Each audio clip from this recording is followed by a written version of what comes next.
August 15, 1963, 125th Street and Lenox Avenue, Harlem. 150 men moved in to seize Bumpy Johnson's daughter. They carried ropes. They carried guns. They carried numbers. By 10:15, they were walking back the way they came. This wasn't rage. It was a calculation.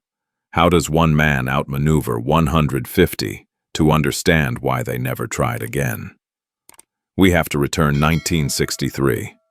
150 men walked into Harlem carrying rope thick enough to snap a neck, baseball bats that had already cracked skulls in 3 other neighborhoods, and pistols loaded with hollow points designed to tear through bone and leave exit wounds the size of fists.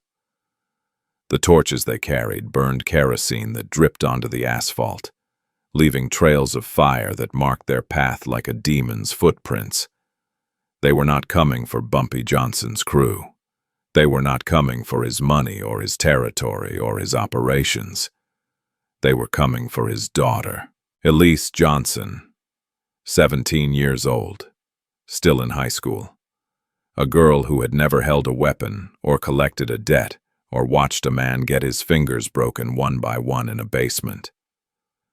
They were coming to drag her into the street, tie her wrists with that rope, and make her father watch as they beat her unconscious as a lesson about what happens when you refuse a business deal. The story that spread through the underworld was simple. Bumpy had turned down a partnership with operators from outside Harlem, men who wanted a piece of the numbers racket. The protection money, the loan sharking operations that kept the neighborhood running.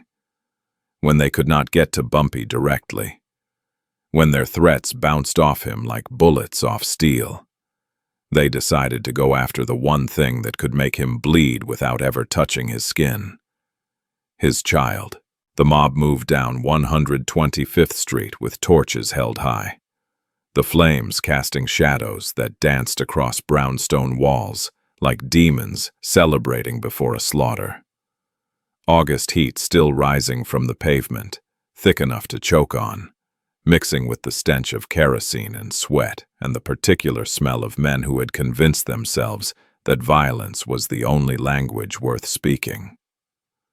Duke Ellington played from a bar 2 blocks away. Mood indigo, drifting through the night like a funeral song for whoever was about to die. NYPD sat 4 blocks north in their cruisers, engines running, radios crackling, doing absolutely nothing. No orders to break up the mob. No riot gear. No backup calls to precincts in Brooklyn or Queens. The official policy was always the same when Harlem started to burn. Let them handle it themselves. Let them break each other's ribs and split each other's scalps and bleed out on their own streets.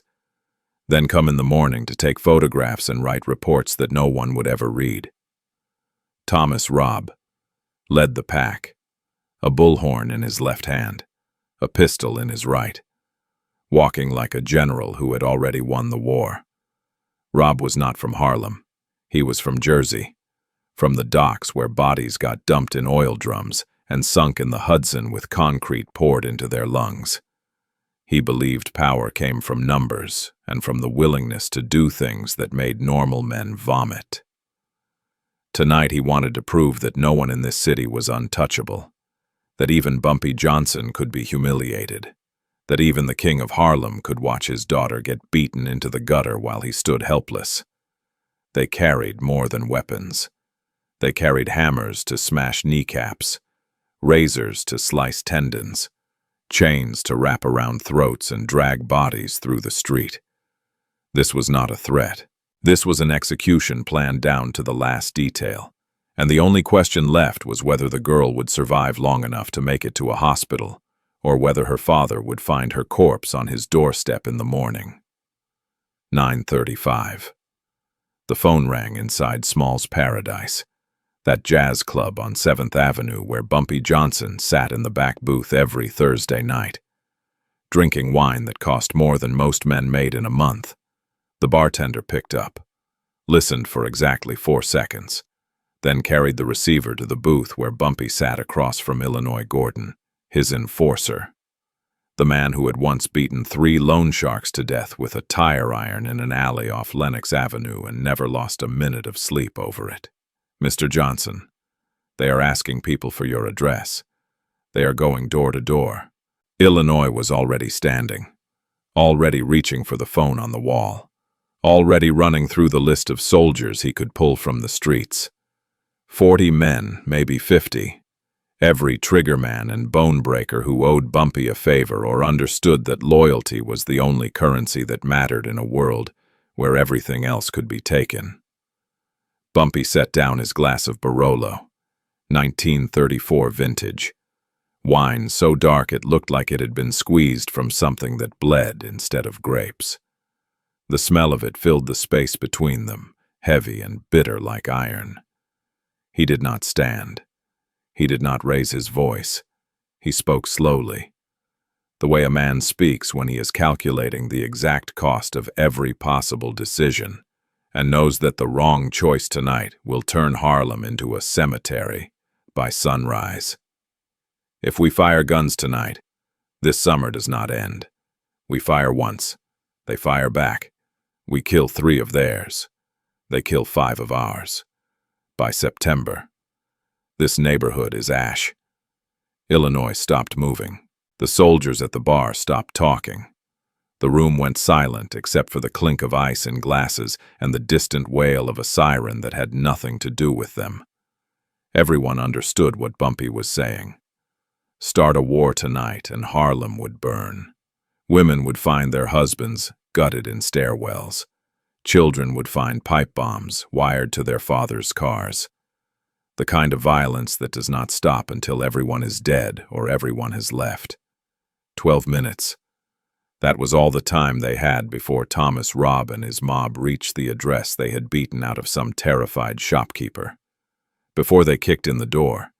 Before they ransacked every room looking for a 17-year-old girl to use as a hostage. Bumpy stood, adjusted his black fedora, buttoned his coat, and walked toward the door without another word. Illinois wanted to follow, wanted to grab a shotgun and 10 men and turn 127th Street into a slaughterhouse. But he did not move, because when Bumpy Johnson gave an order, you followed it, even when it meant watching him walk alone into a mob that wanted to hang his daughter from a streetlight. The countdown started. 12 minutes until everything either ended or began. 150 men were not searching. They were hunting. The difference matters. Searching means you might fail, might give up, might go home empty. Hunting means you already know where the prey is hiding. You already know how it will scream when you catch it, and the only question left is how much it will bleed before it stops moving. They moved down 127th Street in a formation that looked like an army. Torches held high, bats resting on shoulders, pistols visible now because there was no more need to hide them. They were not chanting Bumpy's name.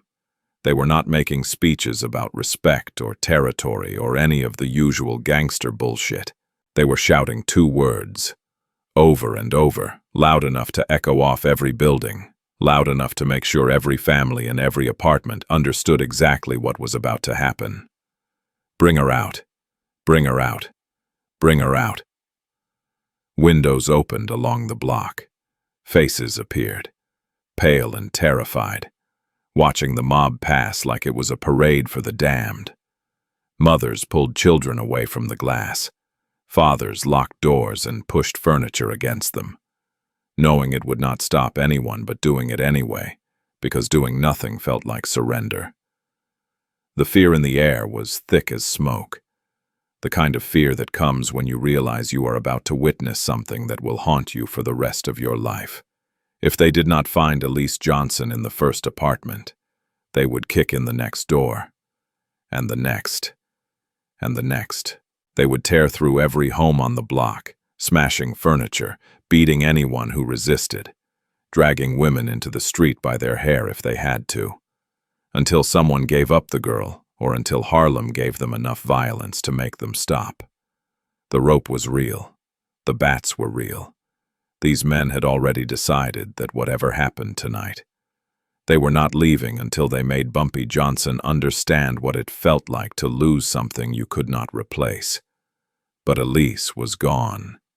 She had been moved that afternoon to a safe house in the Bronx, spirited away by men who understood that wars do not start with bullets. They start with hostages. The girl was drinking tea in a stranger's kitchen 3 miles away, completely unaware that a mob was screaming her name, completely unaware that her father was about to stake his life on protecting an empty apartment. Illinois Gordon had wanted to fight. He had proposed a simple plan: pull 40 men off the streets, arm them with shotguns and revolvers and anything else that could punch holes through human beings, form a line across 127th Street, and turn it into a killing field. Make them pay for every step forward with broken bones and punctured lungs.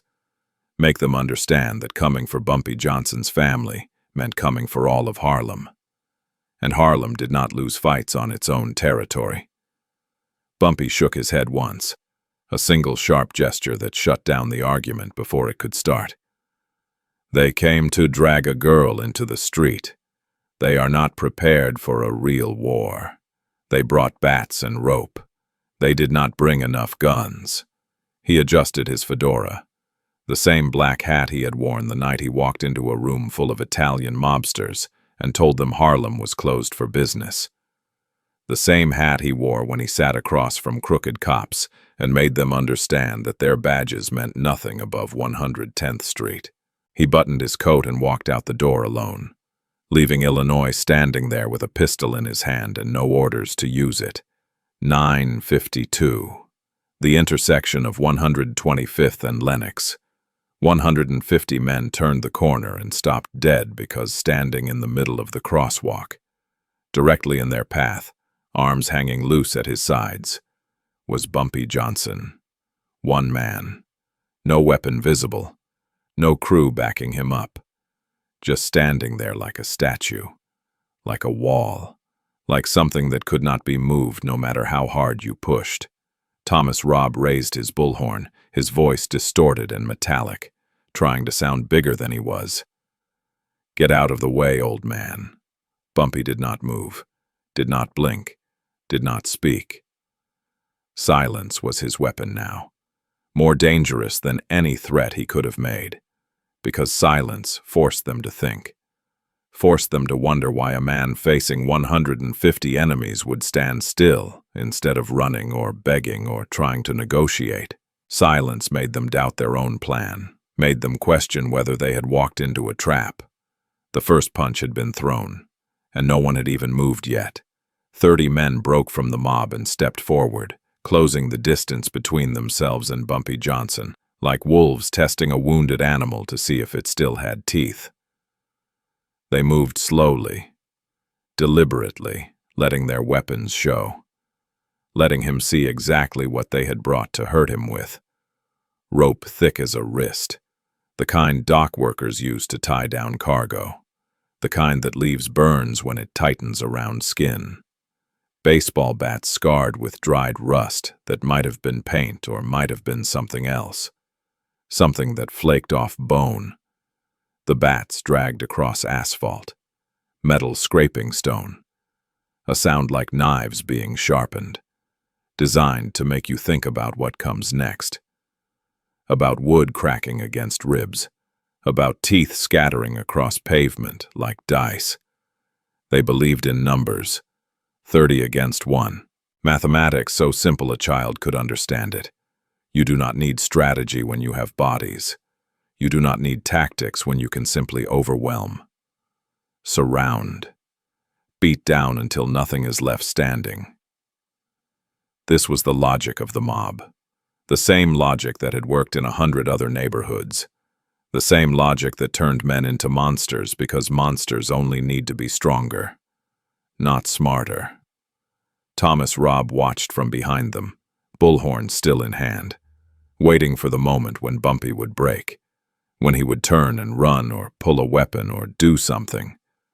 Anything that would justify what came next. The mob needed an excuse, even a thin one, even one that would not hold up under any real scrutiny. Because men who commit atrocities like to believe they had no choice, that they were forced into it, that the victim made them do it by refusing to cooperate. Bumpy stood perfectly still. His hands stayed at his sides. His feet did not shift. He looked like a man carved from granite, unmoved by the weapons, unmoved by the threats, unmoved by the 30 men who were now close enough to smell his cologne, close enough to spit on his shoes, close enough to swing a bat and connect with his skull before he could react.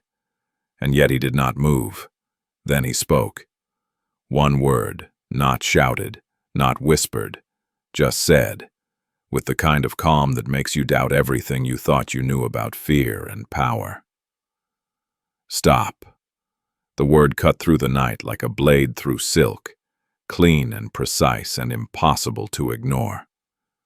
30 men froze mid-step, bats still raised, rope still coiled, bodies locked in place as if someone had pressed pause on a film reel. They stopped, not because the word was loud, but because it carried weight. The kind of weight that comes from a man who has never begged for his life and never will. A man who understands that authority does not come from volume but from certainty. Bumpy let the silence stretch for 3 seconds, long enough for doubt to creep in, long enough for the men in front to wonder why they had stopped, why a single word from an unarmed man had made them hesitate when they had come here to break bones and drag a girl into the street. Then he spoke again.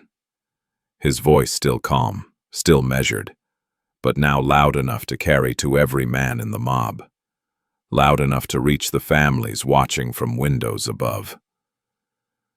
You came for a child. You found Harlem. He raised one hand and pointed up at the buildings lining the street. Hundreds of windows, hundreds of faces pressed against glass. Watching. Waiting. Mothers holding children. Fathers standing with their arms crossed. Old men who had seen wars and riots and lynchings. Young men who had not yet learned to be afraid. Every window a witness. Every witness a potential threat. The mob had been so focused on their target, so focused on Bumpy standing alone in the intersection, that they had forgotten to look around. Forgotten to consider that they were not hunters in a forest, but invaders in someone else's home. Thomas Robb felt the shift before he saw it. The energy in the mob changed, confidence cracking like ice under weight. The certainty that they would win replaced by the creeping realization that they might have miscalculated. He raised the bullhorn again, trying to reassert control, trying to remind his men why they were here. But Bumpy spoke first, and once again his voice cut through everything else. You think you are hunters? Look around. 150 men standing in the middle of 127th Street. Surrounded by buildings full of people who were not running, who were not hiding, who were watching with the kind of cold patience that comes before violence. The mob had walked into Harlem expecting to terrify, expecting to dominate, expecting resistance to collapse under the weight of their numbers. Instead, they found themselves standing in a neighborhood that had woken up, that had heard the threats and the chants and decided not to cower but to observe, to remember, to bear witness to whatever happened next. Bumpy took one step forward, just one. The 30 men in front of him flinched, some stepping back, some tightening their grip on weapons they suddenly were not sure they wanted to use. He spoke again, and this time his words were not a statement but a verdict. A judgment passed on men who had come to his neighborhood believing they could take what they wanted without consequence. Tonight, you are surrounded. The trap closed. Not a physical trap, not an ambush with guns and knives, a psychological trap, the kind that makes you understand that winning is not the same as surviving, that even if you beat Bumpy Johnson to the pavement, even if you find his daughter and drag her into the street, you will never leave Harlem alive. Every window was a rifle sight. Every doorway was a potential grave. The mob had come with bats and rope and a few pistols, enough to terrorize one family, not enough to fight an entire neighborhood that had decided it would not tolerate this particular cruelty on this particular night. Thomas Robb saw some of his men glance at the windows, saw them start to calculate odds they had not considered before, saw the confidence drain out of faces that moments ago had been eager for violence. This was not the plan. The plan was simple. Overwhelming force. Quick brutality. Get the girl. Make the point. Leave before anyone could organize resistance. But Bumpy had taken that plan and shattered it with a few words and a single gesture, turning hunters into prey, turning predators into men who suddenly realized they were standing in the wrong place at the wrong time with the wrong weapons. One man near the back of the mob dropped his bat. The clatter of wood hitting asphalt rang out like a gunshot, and suddenly other men were looking at their own weapons, wondering if holding them made them look strong or made them look like targets for the retribution that was coming if they pushed this any further. The mob was breaking before it even threw a punch, fracturing under the weight of a reality they had not prepared for. A reality where the victim refused to be a victim and the neighborhood refused to be a bystander. Bumpy did not smile, did not gloat. He simply stood there, waiting, letting them come to the conclusion on their own, letting them understand that every second they stayed on this street was a second closer to a grave with their name on it. This was how you won without fighting.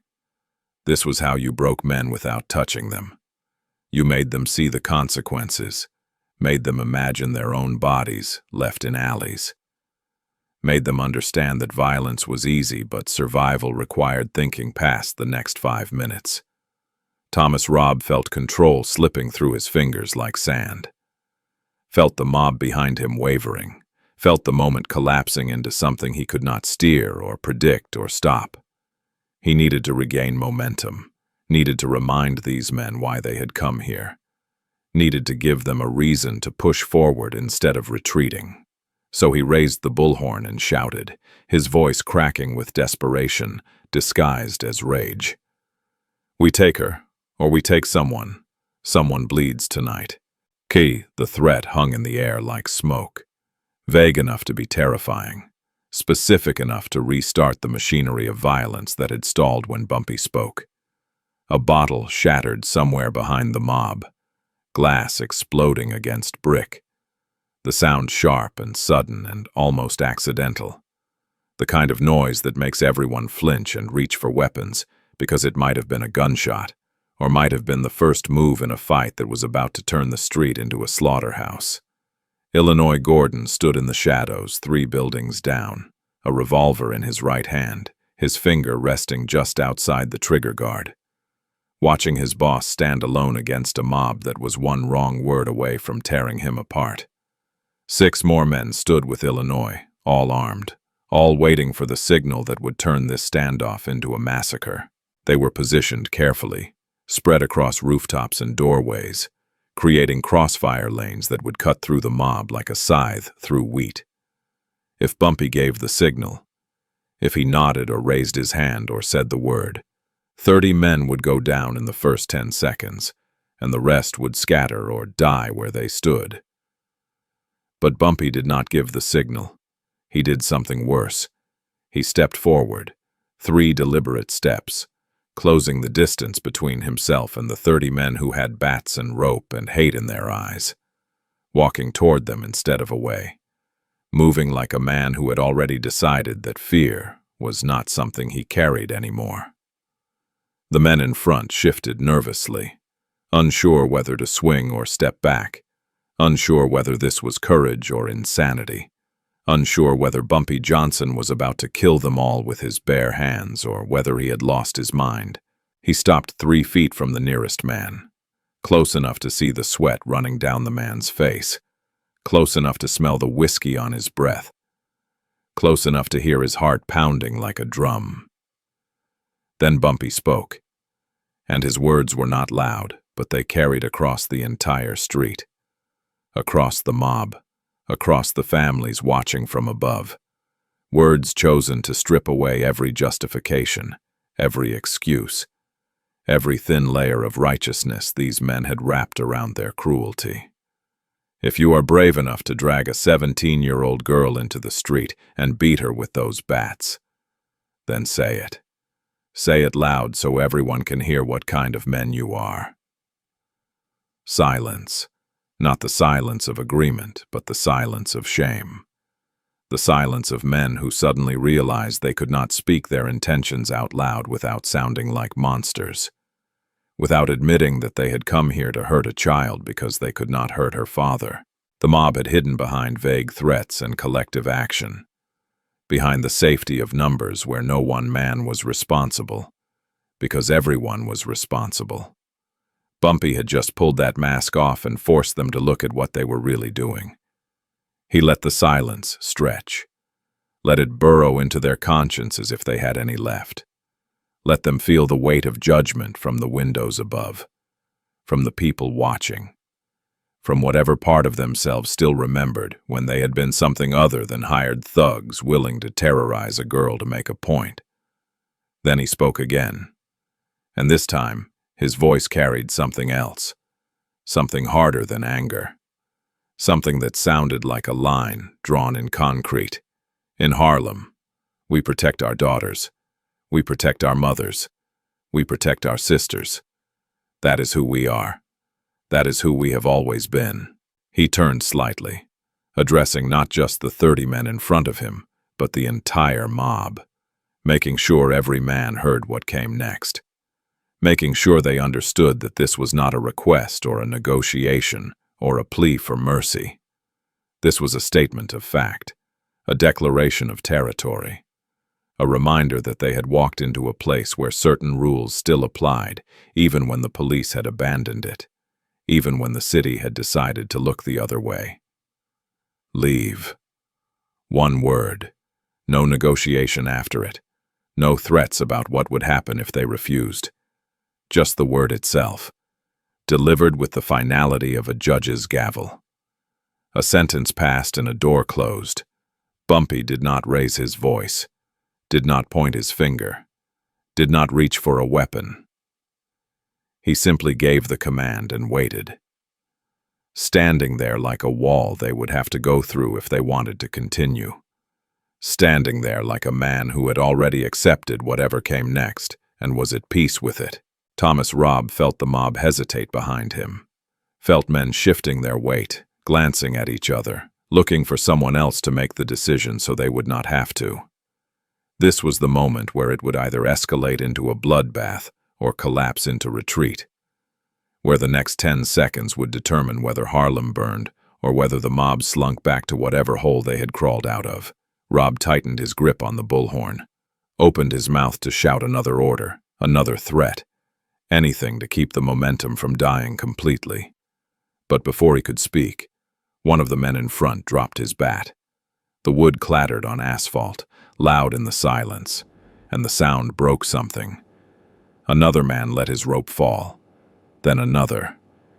Not all of them, not even half, but enough. Enough to show that the mob was fracturing, that the collective will was crumbling, that some men had looked at Bumpy Johnson standing alone and decided they did not want to die for Thomas Robb's pride. 10 seconds passed.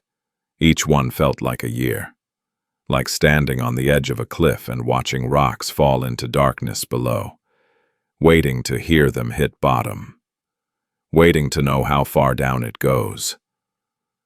The mob stood frozen between two choices, between moving forward and starting a war or moving back and admitting defeat, between maintaining the appearance of strength or accepting the reality of survival, between the lie they had told themselves about being hunters and the truth that had just been revealed about being surrounded.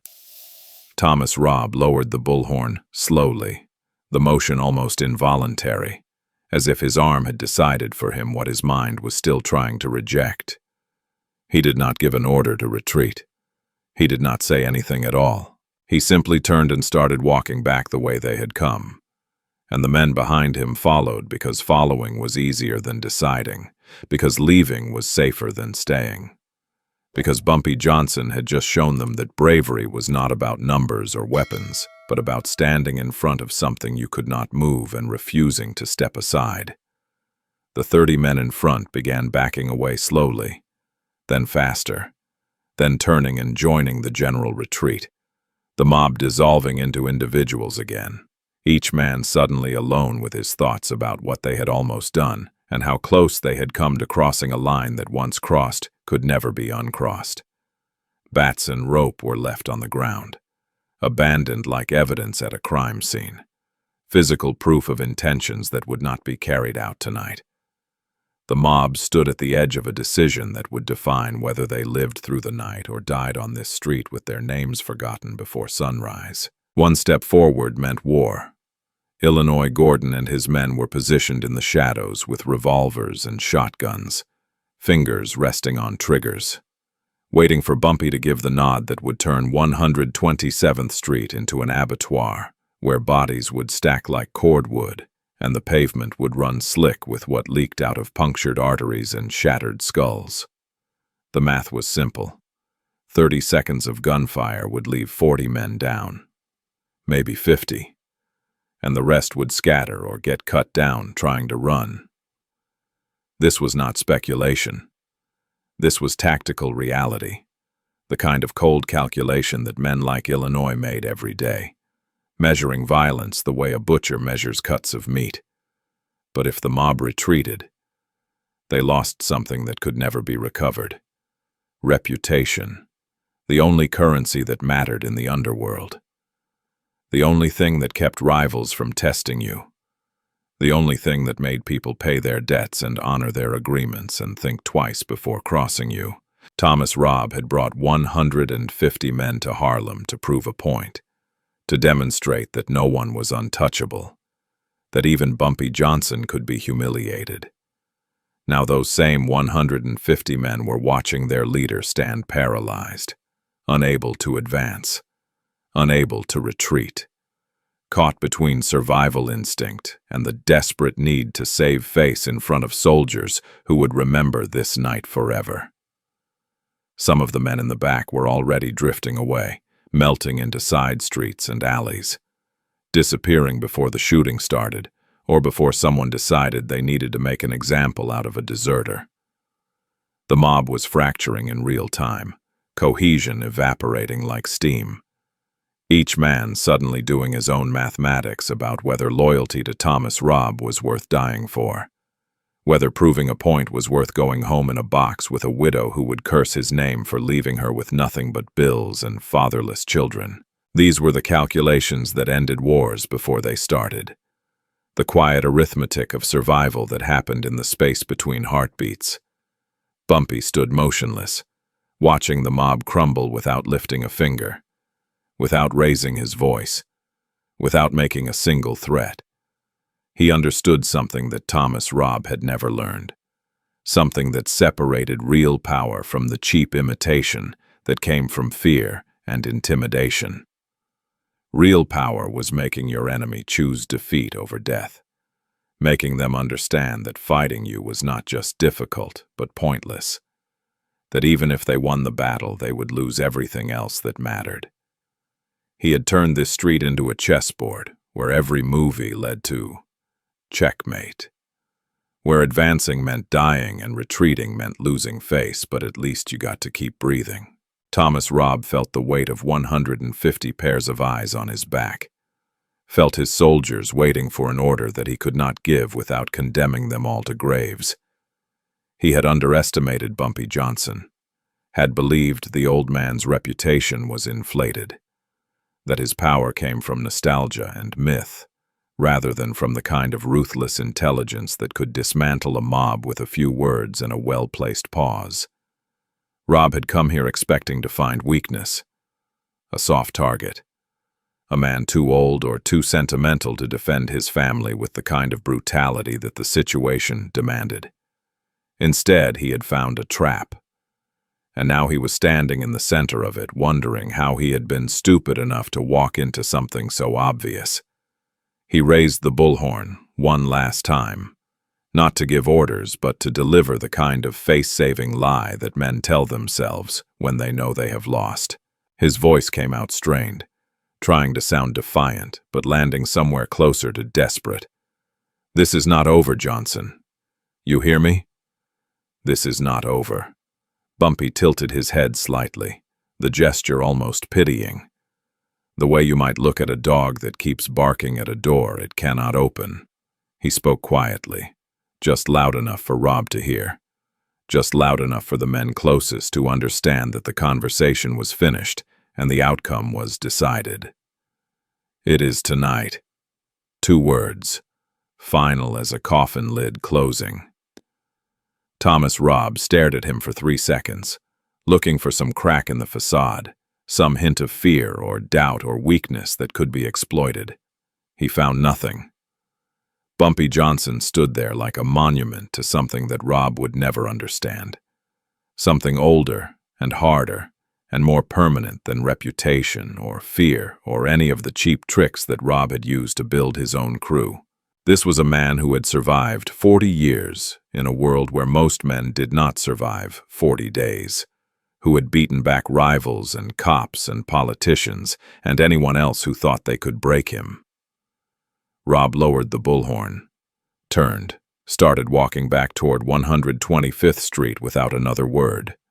The mob followed, not because he ordered them to, but because there was nothing left to do. Nowhere left to go. No move left that did not end with them leaking their lives onto the pavement while families watched from windows above. They walked quickly at first, trying to maintain some semblance of dignity. Then faster, as the reality sank in that they were retreating. That they had come to Harlem with bats and rope and threats and were leaving with nothing but the knowledge that they had been beaten by one man standing alone in an intersection. 10:15. The street began to empty, 150 men dissolving back into the night like smoke, leaving behind only the weapons they had dropped. The bats and rope and bottles that would still be there in the morning as evidence of what had almost happened, as proof that violence had been averted not through police intervention or political negotiation, but through one man's refusal to step aside. The torches went out. The chanting stopped. The mob became individuals again, each man carrying his own private shame about what they had come here to do and how easily they had been turned back. Illinois Gordon emerged from the shadows, his revolver still in his hand, still loaded, still ready to be used if Bumpy had given the word. He walked up to his boss slowly, studying the older man's face for some sign of satisfaction or relief or fear. He found none of those things. Bumpy looked exactly the same as he had looked 2 hours ago when the phone call came in. Calm and controlled and utterly unmoved by the fact that he had just stared down 150 armed men without firing a shot.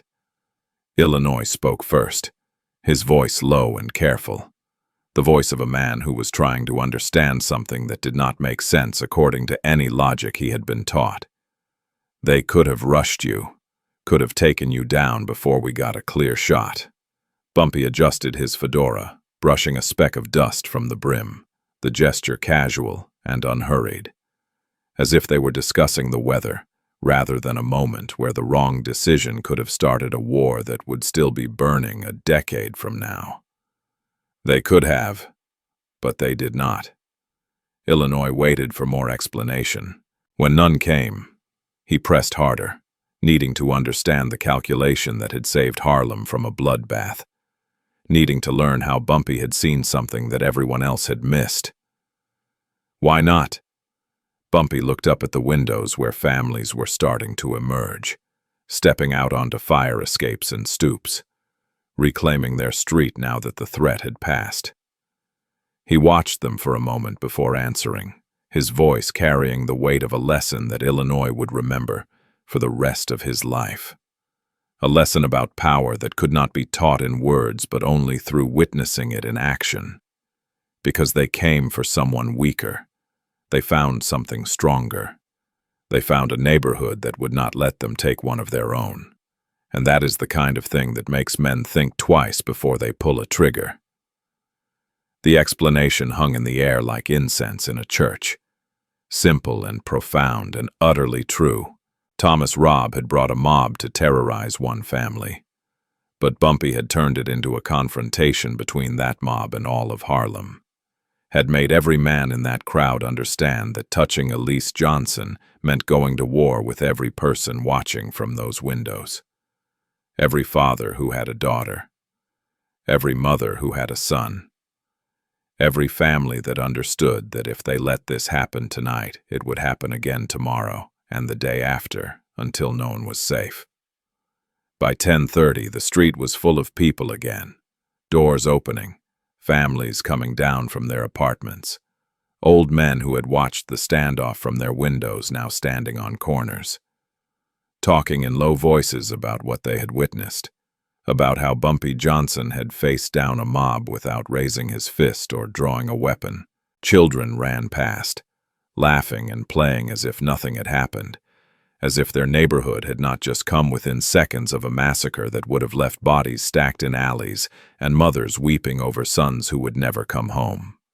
Dorothy Washington, who lived 3 doors down from where Bumpy stood, approached slowly, her eyes red from crying or rage or both. She was a school teacher, a woman who had raised 4 children in Harlem and buried 1 husband and never asked for anything from anyone. She stopped in front of Bumpy and looked at him for a long moment before speaking, her voice shaking with something that might have been gratitude or might have been fury at how close they had come to losing everything. How did you know they would leave? How did you know they would not just kill you and take her anyway? Bumpy straightened his hat one more time, the gesture automatic now, a punctuation mark to a conversation that was ending.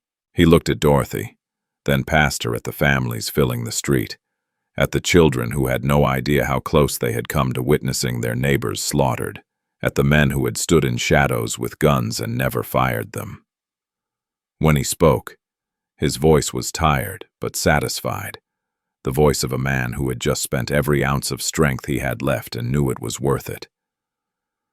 Because they came for someone weaker than them, but when they got here, they found something stronger. They found Harlem.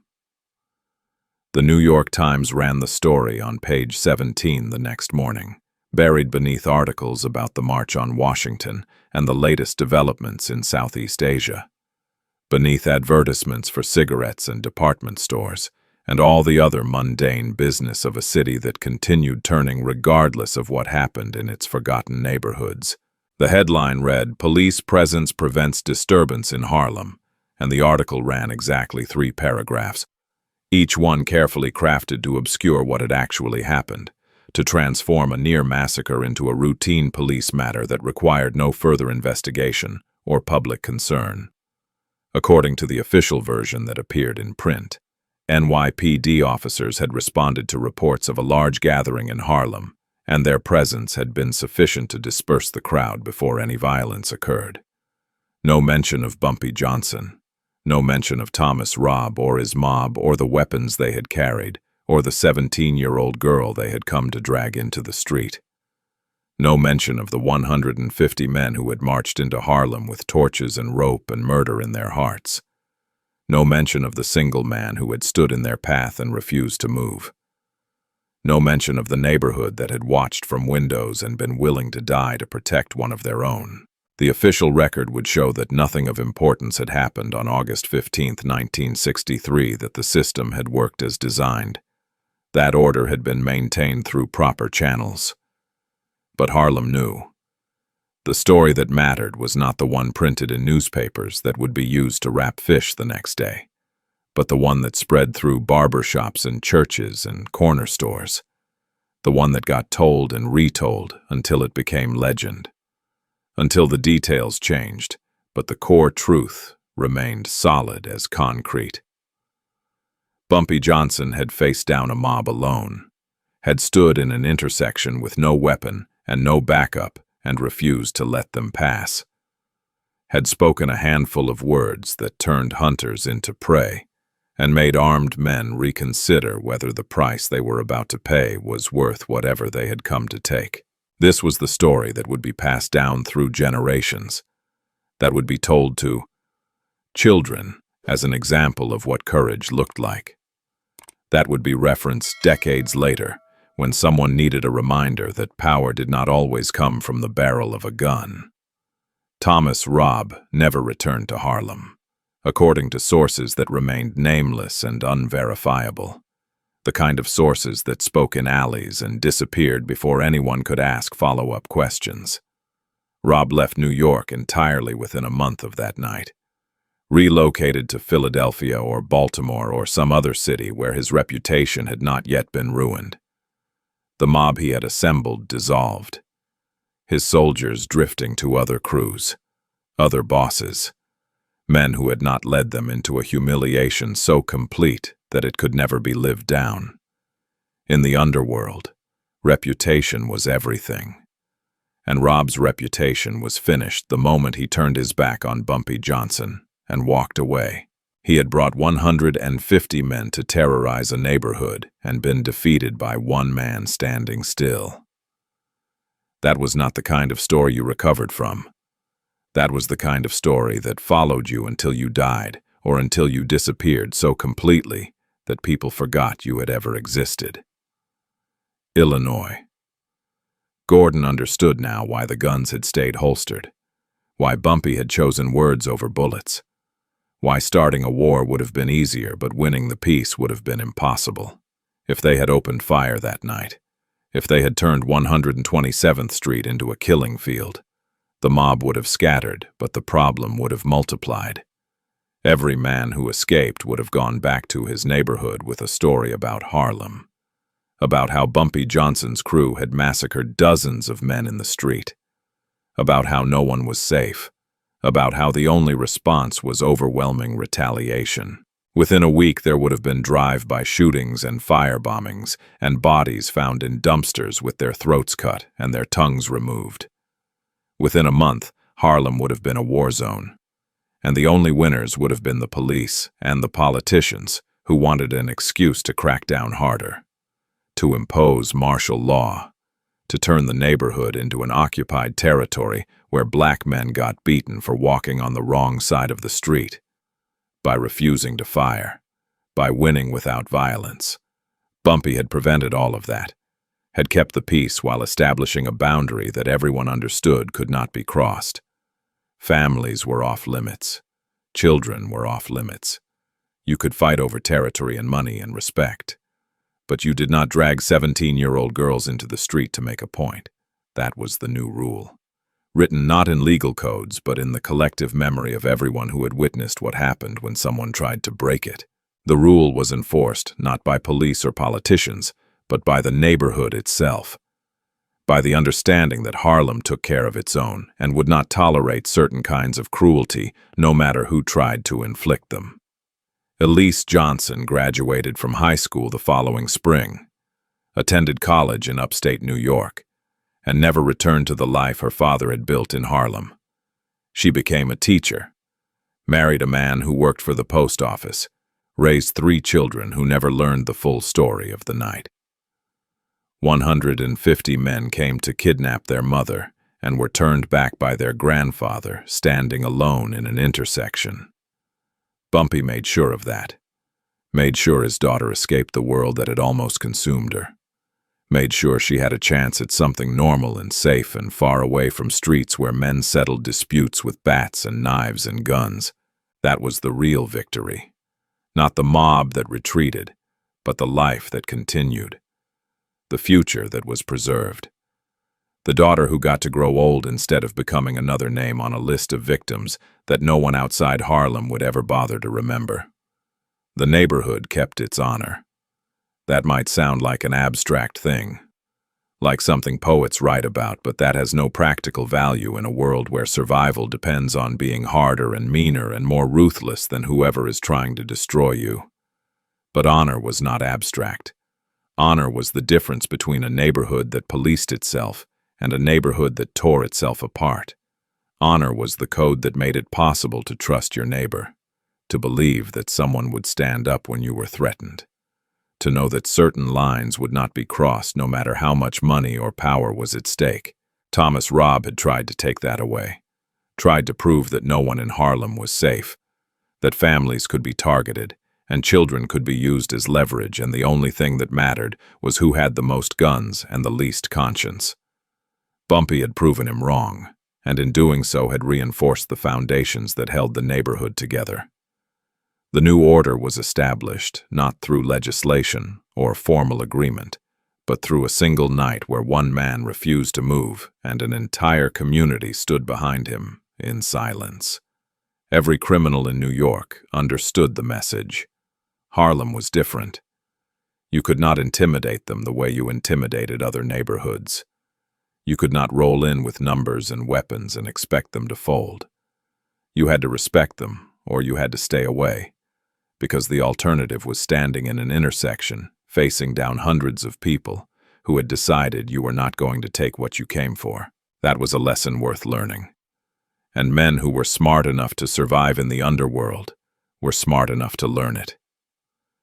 The philosophy that emerged from that night was simple and brutal and true in the way that only hard-won wisdom can be true. Real power did not come from violence. Violence was easy. Any fool with a gun could kill someone. Any coward with a knife could hurt someone weaker than themselves. But real power came from making your enemy believe that violence would not help them win, that fighting you was pointless, that the cost of victory was higher than the value of whatever they were trying to take. Real power was turning 150 armed men into deserters without ever drawing a weapon, was winning a war before the first shot was fired, was standing so still and so certain that everyone around you started to doubt their own plans. August 15th, 1963. 150 men arrived in Harlem to kidnap a girl. One man stood in their path. One word was spoken, and they left. The details of that night would be debated and embellished and distorted over the years, but the core fact remained unchanged. Bumpy Johnson had saved his daughter without spilling a drop of anyone's life fluid, had defended his neighborhood without starting the war that would have destroyed it, had proven that sometimes the most violent thing you can do is refuse to be violent at all. That was his legacy, not the money, or the power, or the reputation. But the night he stood alone and made evil blink first. This story is shared for historical insight and personal reflection, not to promote violence or illegal behavior. Thank you for watching until the end. These stories take weeks of research and writing to create. If this resonated with you, if you see the lesson Bumpy Johnson was teaching about accountability and education over violence, hit that subscribe button. Help us reach 1 million subscribers so we can keep telling stories that matter. Stories about power used wisely. Stories about consequences faced honestly. Stories about men who chose to change systems instead of just destroying enemies. The next video drops soon. Until then, remember, real power is not what you can destroy. It is what you choose to build.